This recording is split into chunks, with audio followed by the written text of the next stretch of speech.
Squat jack. The Jefferson curl.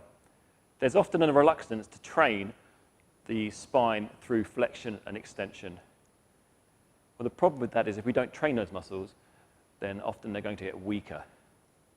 So it's good to add in an exercise such as the Jefferson curl, which moves your spine through that flexion and extension to train those smaller muscles. With any exercise that involves this movement, the key is to start light and manageable and move well before you start trying to challenge yourself with the weight. I'm going to start today just with a light kettlebell, an 8-kilo kettlebell here. I'm going to elevate myself here. I don't actually need to be this high. I'm up on a high box here. I could just do this on a couple of plates, but just for convenience today, I've got a box out. So all we do in the Jefferson curl is a forward fold. So from this position here, I'm going to start flexion from the top of my cervical spine. So I'm going to tuck my chin in towards my chest.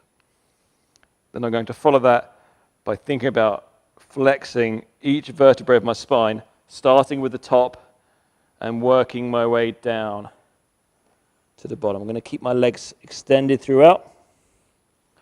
So my chin is now tucked in here. I'm getting to this bottom position like so, and then when I work my way back up, I'm going to work up in reverse. So from here, bottom of the spine, slowly moving out of that flex position.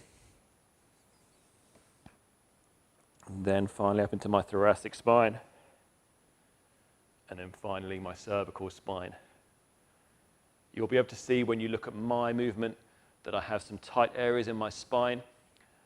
For those that have great spinal mobility in flexion, you'll see a perfectly, or not perfectly, but you'll see a symmetrical curve throughout.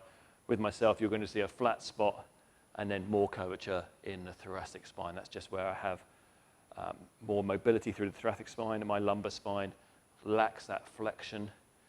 This is an exercise that I need to do more of, and you can see that in the movement I'm doing here. So just to watch again, you see my chin move to my chest, then start moving from my thoracic spine, and then down into my lumbar spine, through my hip joint as well, and then slowly working my way back up.